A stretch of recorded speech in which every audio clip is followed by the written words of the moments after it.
Ya oke ya, baik ya. Kita langsung mulai aja. Nanti kita sambilkan kawannya yang mau bergabung. Eh, kita mulai ya. Assalamualaikum warahmatullahi wabarakatuh. Selamat siang dan salam sejahtera bagi kita semua ya. Siang Pak. Siang Pak. Ya. Baik Pak. Oke baik, pada pertemuan kali ini kita akan melanjutkan materi kita yang ada di buku, yaitu tentang proyek 2. Sebenarnya video pembelajarannya pun sudah kita sampaikan di Sipadi ya. Sudah ada kamu tonton video di Sipadi?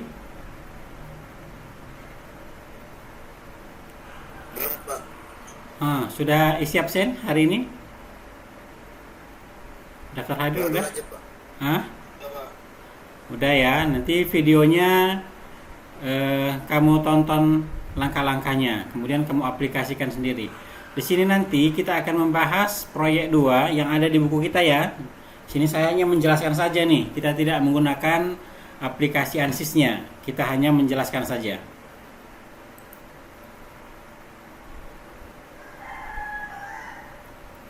Minggu depan nanti baru kita lakukan latihan lagi di dalam kelas. Tapi saya harapkan kamu sudah harus menginstal ANSYS-nya di laptop atau komputer kamu masing-masing. Coba tampakkan wajahnya semua. Jangan nanti hanya buka lalu pergi entah kemana. Ya, nanti wajah-wajah yang hadir ini itu nanti sebagai absensi saya juga ya, kehadiran kamu. Bahwasanya kamu termasuk hadir atau tidak. Kalau tidak ada tampak wajahnya, saya anggap juga tidak hadir. Oke baik, kita langsung saja ya. Pada pertemuan kali ini kita akan membahas materi tentang proyek 2, yaitu tentang analisis cantilever akibat beban berat sendiri. Kalau minggu yang lalu kita kan sudah bahas tentang analisis cantilever akibat beban luar ya, atau kita sebut dengan beban terpusat, yaitu berupa sebuah gaya. Ya. Nah, jadi coba kita perhatikan di sini. Kita akan membahas yang ada di materi kita ini saja. Nanti aplikasinya bisa kamu coba di ANSYS kamu masing-masing. Ya, jadi dalam hal ini kalau kita perhatikan di sini disebutkan ya, pada kasus ini ada sebuah kasus analisis cantilever akibat beban sendiri. Pengertian beban sendiri itu adalah berat sendiri. Artinya setiap benda ya, dia pasti memiliki berat sendiri. Selain ada beban dari luar kita berikan terkadang, maka sebenarnya berat diri dia itu sendiri harus diperhitungkan. Kalau misalnya ada sebuah jembatan ya, maka jembatan itu bukan hanya beban yang lewat di atasnya saja yang kita perhatikan, bukan hanya mobil yang lewat aja di atas yang kita perhatikan sebagai beban, tapi jembatan tersebut yang terdiri dari rangka-rangka baja atau besi atau mungkin benda-benda lain, itu pun harus kita perhitungkan. Itu maksudnya ya. Jadi dalam kasus ini khusus yang kita bahas adalah tentang berat sendiri. Ya, tapi nanti kalau misalnya sudah tergabung berat-berat yang lain atau beban yang lain, maka itu semua harus kita perhitungkan. Baik, kita langsung saja. Gambarnya seperti ini, kasusnya cantilever, jepitan di sini ya.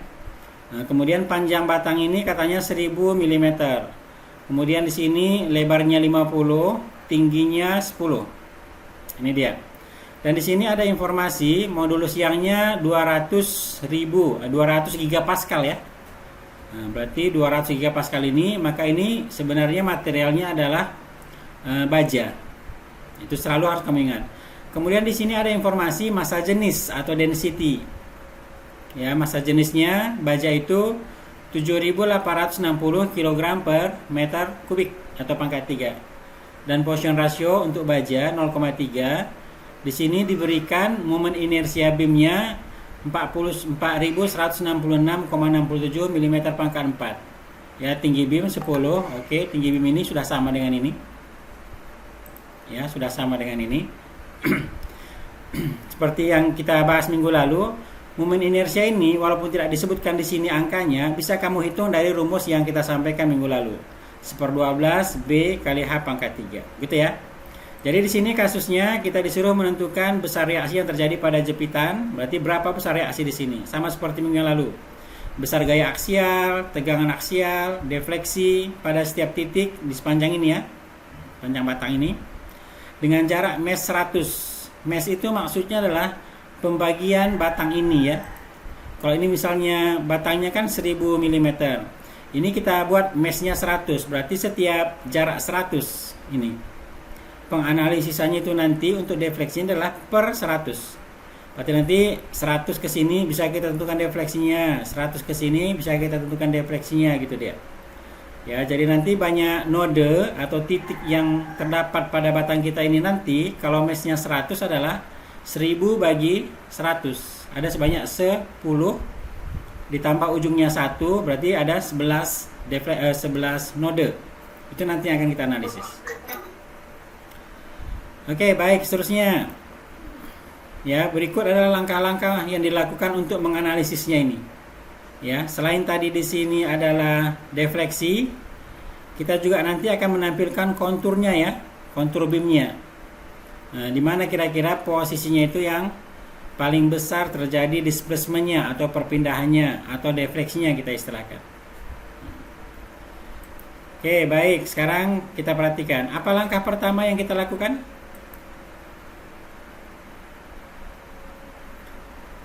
Ketika kita memulai ANSYS, ya selalunya kita beri dulu judul kasusnya ya. Kasus dari analisis ini apa? Ya, jadi di sini kasusnya karena dia berdasarkan berat sendiri, maka di sini nanti dengan cara mengklik file itu kan yang berada di atas ya. File, ya klik file, kemudian change title. Lalu di change title itu nanti enter new title, kita isikan analisis cantilever akibat berat sendiri. Jadi apa yang kita hendak kita analisis, ya tentunya itulah yang kita buat judulnya. Itu ya. Oke, baik, setelah kita berikan judul, sekarang kita memilih jenis ya, jenis analisisnya. Ya. Di sini caranya kita pilih preferences seperti yang kita bahas minggu lalu ya. Nah, tapi kalau misalnya mau kita lihat di softwarenya, bentar saya buka dulu.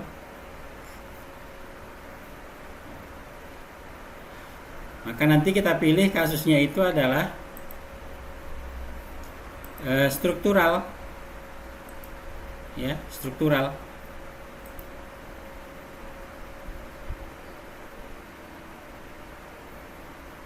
Oke, seperti ini.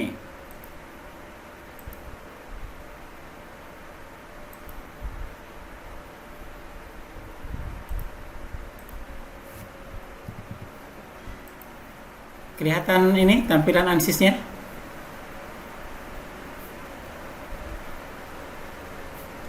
Kelihatan tampilan ANSYS-nya? Coba suaranya diaktifkan juga ya. Kalau kita kelihatan. Tampilan software ANSYS-nya kelihatan nggak? Enggak ada, Pak. Nggak ada ya. Oke, baik. Sekarang kita tampilkan coba.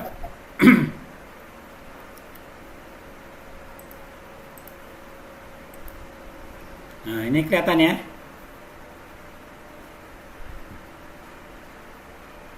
Iya, oke.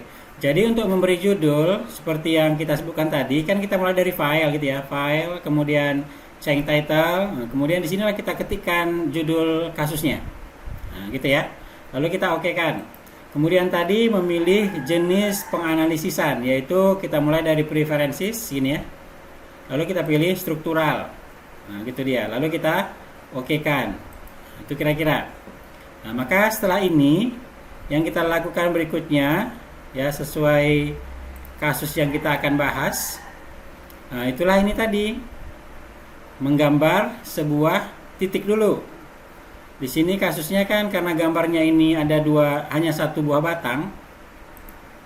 Maka kita gambar titiknya dari sini 0,0. Koordinat di sini berapa? Kalau koordinat di sini kan 0,0 ya. Koordinat di sini berapa koordinatnya? Ya, karena panjangnya 1000, maka koordinat nanti adalah 1000,0 ya. Nah, jadi di sini nanti kita untuk menggambar titiknya itu kita gunakan pilihannya itu adalah ini. Preprocessor, modeling, create, key point, inactive CS. Di sini nanti kita pilih X-nya 0,0 ini ya. Kemudian setelah itu kita apply. Maka kemudian kita berikan key point number 2, titik kedua. Kita berikan di sini 1000 dan 100. X-nya 1000, Y-nya X-nya 1000, Y-nya 0. Nah, itu ya. Jadi di sini nanti ini adalah titik untuk titik yang pertama. Ini nanti adalah titik untuk yang kedua. Nah, jadi setelah ini kita lakukan, maka nanti terbentuk dua buah titik. Seterusnya, kedua titik tersebut kita hubungkan sehingga nanti terbentuk sebuah garis. Jadi untuk menggambar garis nanti ya, kita bahas, kita masuk ke preprocessor, modeling, create, line, stretch line ya. Nah, maka nanti kita klik titik sini dan titik sini. Ya, sama seperti kalau misalnya kita lakukan seperti ini dia. Ya, di sini kan ada preprocessor, kemudian modeling, create, key point, inactive CS ya. Titik pertama ini number key point-nya 1. Ini 0,0. Apply. Titik keduanya di sini 1000 gitu ya. Sini 0. Oke. Nah, jadi terbentuk seperti ini. Ya. Kemudian kita gambar garis dengan menghubungkan kedua buah titik ini. Jadi nanti di sini kita pilih lagi create. Kali ini kita pilih lines, stretch line, ini ya. Lalu kita klik titik 1, klik titik 2. Lalu kita okekan. Nah, sehingga terbentuk seperti ini. Ya, ini sampai kita menggambar sebuah garis. Nah, gitu dia. Kemudian kalau kita ingin melanjutkan langkah berikutnya, maka di sini kan ada tipe elemen. Memilih jenis tipe elemen yang digunakan. Ini selalu ya, wajib kamu isi. Karena kalau nggak diisi nanti nggak bisa nanti dieksekusi nih apanya, programnya ini. Ya, oke, baik. Maka tipe elemen seperti biasa kita masuk dari preprocessor, elemen type, nah, gitu ya. Add, edit, delete, dan seterusnya. Kalau kita lihat di sini nanti kita pilih 2D elastic 3 ya. Jadi kita nanti lanjut ke sini. Kita ke elemen type, add, edit, delete, add, gitu ya. Kemudian jenisnya adalah jenis apa?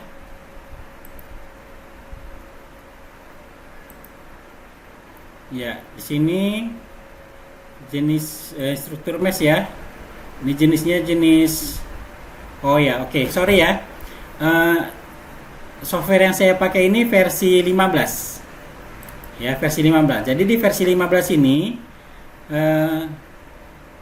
tipe elemen yang versi yang di buku kita itu atau yang di lab kita itu kan versi 9. Nah, jadi di versi 15 ini ada yang tidak tersedia. Nah, gitu ya. Jadi nanti kalau dia nanti versinya versi 15, maka nanti kita sesuaikan lagi ya, yang sesuai antara versi 15 dengan pembebanan yang ada versi BIM ya. Nah, jadi seperti itu. Jadi kalau dia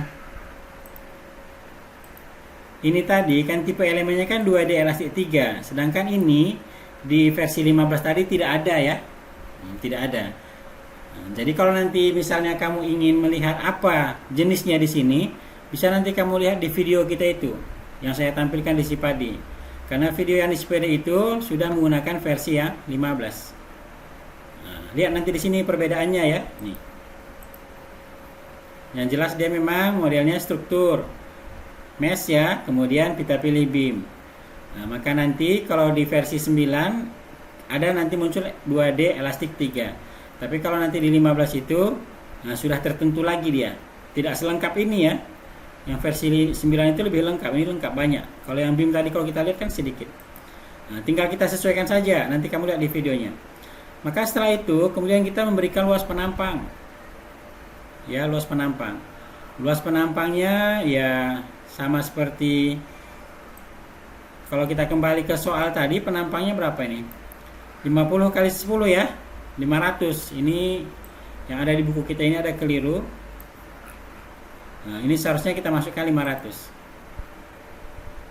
Ya, sama seperti di sini ya. Sama seperti di sini. Jadi kita ini seharusnya 500 dari 50 kali 10 tadi. Ini kita koreksi. Nah, nanti bisa kamu ralat di buku. Oke, baik. Maka kita masukkan areanya 500. IZZ-nya 4166. Height-nya 10. Ini semua informasi dari soal.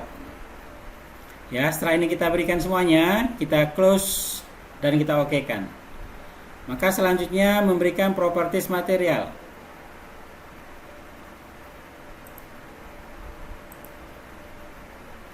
Ya, memberikan properties material.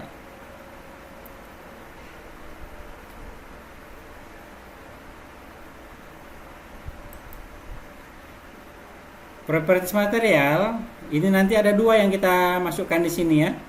Yang pertama nanti modulus yangnya, nilainya kita masukkan 200.000. Kemudian nanti berikutnya adalah Poisson rasionya yang kita masukkan 0,3. Ya, seperti ini.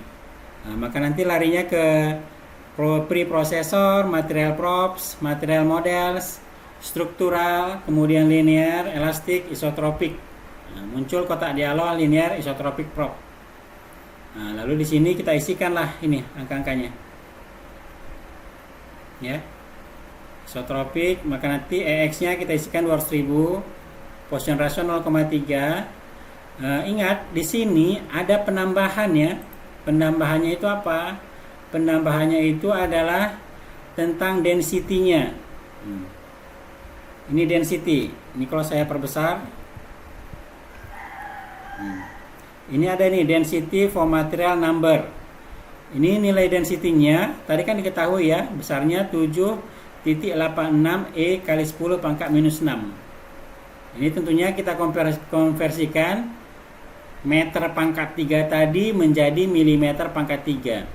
Sehingga 7,86 kali 10 pangkat minus 6. Itu jadinya ya. Jadi perhatikan angka yang betul-betul. Kenapa kita berikan density-nya? Karena tadi kasus kita ini adalah berdasarkan beban berat sendiri. Kalau kasusnya beban berat sendiri, maka nilai density wajib kita masukkan.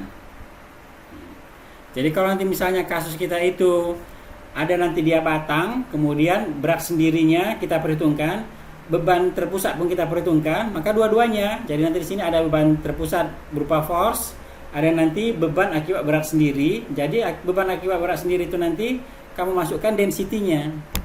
Kalau kamu tidak masukkan density-nya, ya, maka berat sendiri itu diabaikan gitu istilahnya. Ya, jadinya nanti berat sendiri itu diabaikan. Sedangkan itu harus diperhitungkan. Memang dalam kenyataannya itu wajib diperhitungkan. Makanya di sini materi pembelajaran kita ini kita pilih ya. Pertama berdasarkan berat terpusat berupa gaya tadi, itu kita bikin tersendiri. Kemudian nanti ini tadi berat sendiri, nanti berat akibat beban akibat momen dan seterusnya.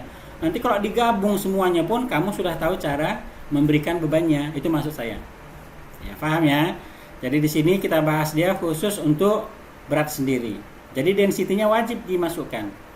Ya, sering mahasiswa itu kalau saya perhatikan kasus kita ini lupa dia memasukkan ini, sehingga ya nggak ada beban. Kalau nggak ada beban bagaimana? Ya tentunya tidak ada defleksi.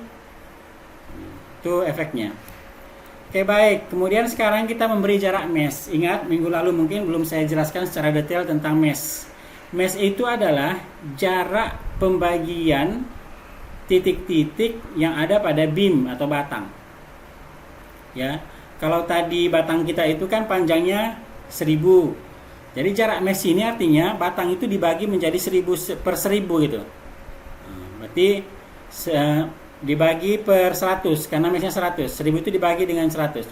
Berarti 100, 200, 300, 400 sampai nanti sampai 1000.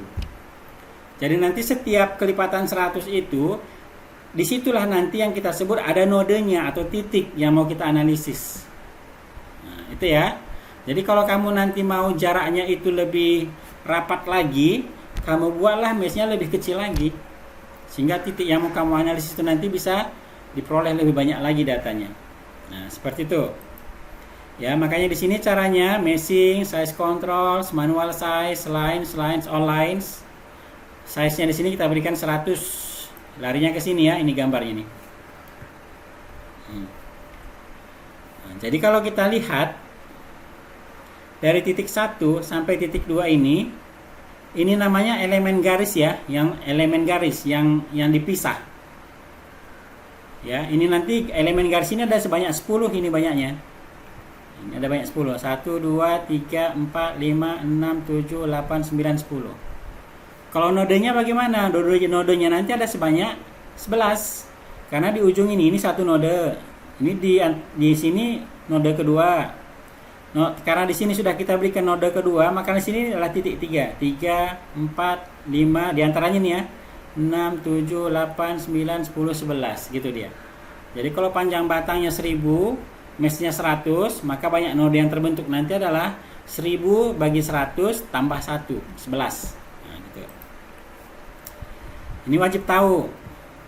Kemudian setelah selesai sampai sini, ini kita update. Nah, kemarin kan sudah kita update ya, pitch all, preprocessor, meshing, mesh, lines, pitch all. Maka ini yang bentuk termesh tadi ini akan kembali menjadi bentuk garis seperti ini, garis lurus. Ya. Oke, setelah itu bagaimana? Setelah itu kita simpanlah. Berarti langkah awal sampai langkah ke-9 ini sudah tersimpan. Cara menyimpannya seperti yang disampaikan minggu lalu, dia adalah bentuk .db. Yang bintang itu kita ganti dengan nama file kita. Jadi kalau nanti misalnya ada trouble, kita tinggal buka aja ini sampai file yang sudah kita simpan ini dari ansisnya langsung ya. Sehingga nanti kamu tidak perlu lagi mengulangi perintah dari pertama sampai yang ke-9. Oke, baik, setelah selesai. Ini artinya kita sekarang sudah selesai menggambar modelnya, model garis. Ya. Kemudian langkah berikutnya adalah memberikan tumpuan pada beam pada titik 1. Karena tadi jenisnya adalah cantilever, ya, maka di cantilever itulah atau di jepitan itulah terdapat tumpuan. Nah, gitu ya. Di cantilever itu terdapat tumpuan.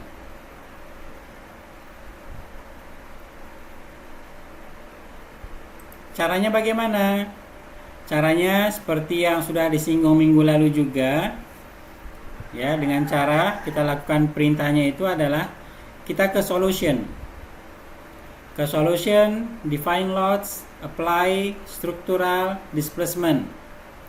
Nah, lalu di sini on key point. Ya, maka muncul nanti kotak dialog apply U itu displacementnya ya, itu rotationnya, on KPS, on key point. Seperti itu dia. Nah, lalu klik titik 1, yaitu tempat tumpuan berada. Nah, gitu.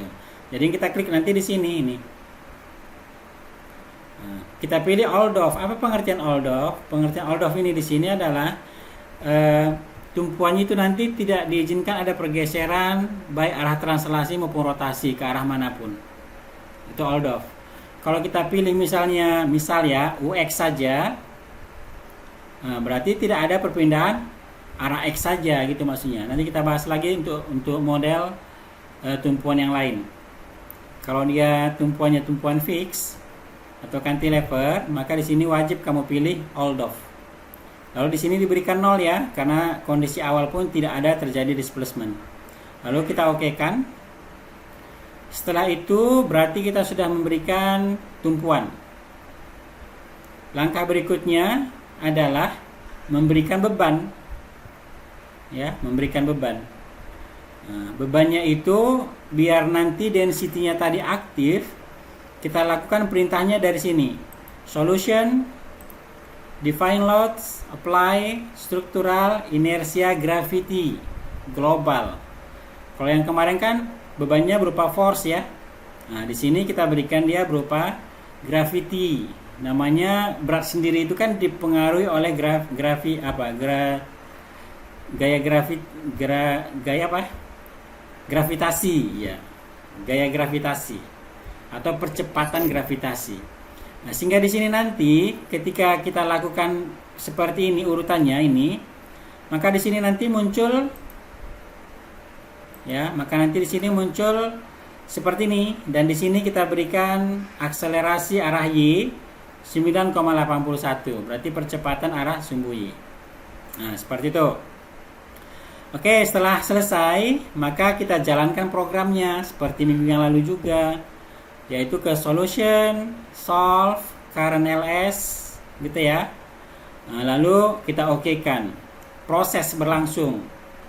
Setelah kita tunggu beberapa saat, maka muncul di sini solution is done. Jika ini muncul seperti ini, maka program kamu ini sudah benar. Nah, gitu dia. Tapi kalau misalnya tadi density-nya tidak kamu masukkan, density, lalu kamu current ls kan, maka ini nggak akan muncul. Berarti program kamu itu belum benar atau belum selesai. Nah, gitu ya. Itu koreksinya, itu perlu dipahami. Jadi kalau sudah muncul solution is done, ya berarti program kita sudah sukses. Sekarang kita ngapain? Sekarang kita meminta hasilnya, resultnya. Ya, jadi di sini pertama sekali kita ingin mencari berapa besar reaksi yang ada di tumpuannya. Jadi nanti langkahnya general postproc, list result, reaction solution, ya. Muncul window list reaction solution, pilih all item, gitu ya. Nah, maka nanti klik OK, maka muncul nanti tampilan seperti ini. Artinya apa? Tumpuan tadi kan berada di node 1 ini.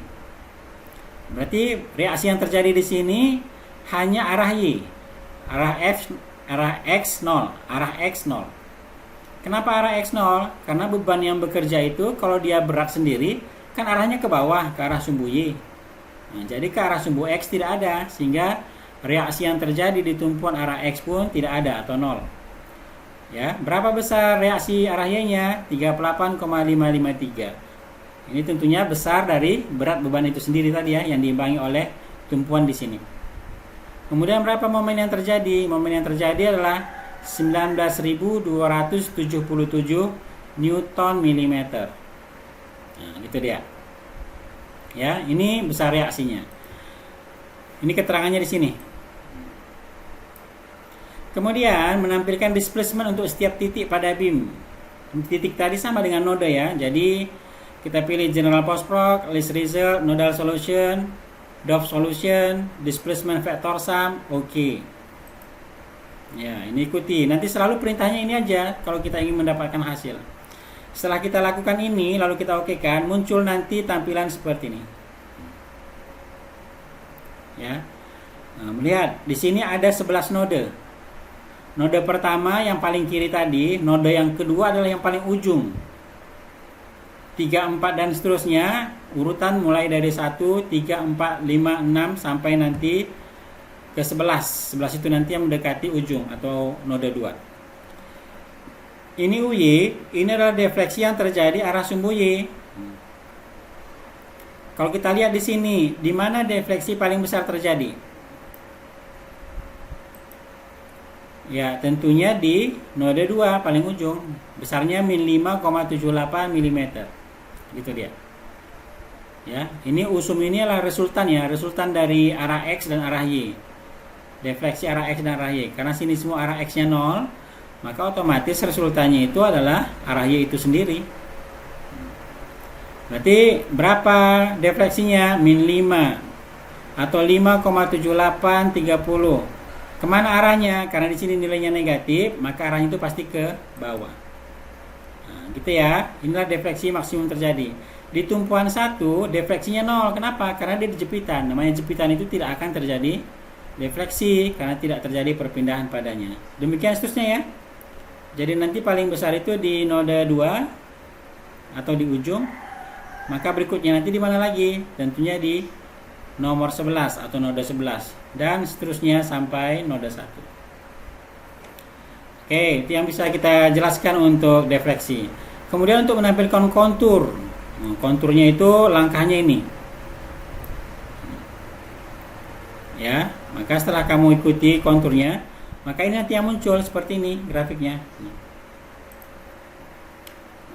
Kalau dari sisi kontur atau keadaan grafik atau beamnya ini, maka nanti yang paling merah itu adalah menyimbolkan yang paling besar defleksi yang terjadi. Kalau kita bicara tegangan, maka yang merah itu juga nanti yang tegangannya paling besar terjadi, yang warna merah. Nah, gitu dia. Jadi di sini nanti di mana tegangan paling besar, defleksi paling besar terjadi di sini. Ini ada MX ini. Tahu berapa besarnya? Ini dia kelihatan 5,783. Ya. Nah, memang nanti enaknya itu kalau kamu lakukan latihan di laptopnya. Oke, baik. Kemudian untuk menampilkan besar gaya aksial dan tegangan aksial, ini langkah-langkahnya. Ya, ini nanti kamu ikuti. Nah, sehingga nanti yang muncul dari situ setelah kita ikutin adalah ini dia hasilnya. Nah, axial force. Ya, gaya aksial. Ini axial stress, axial stressnya 0 ya. Axial force, gaya aksialnya ini dia. Di masing-masing ini elemen. Kalau tadi elemen itu kan garis-garis yang tadi ya, yang bagi-bagi tadi. Maka di sini elemen garisnya tadi kan ada sebanyak 10.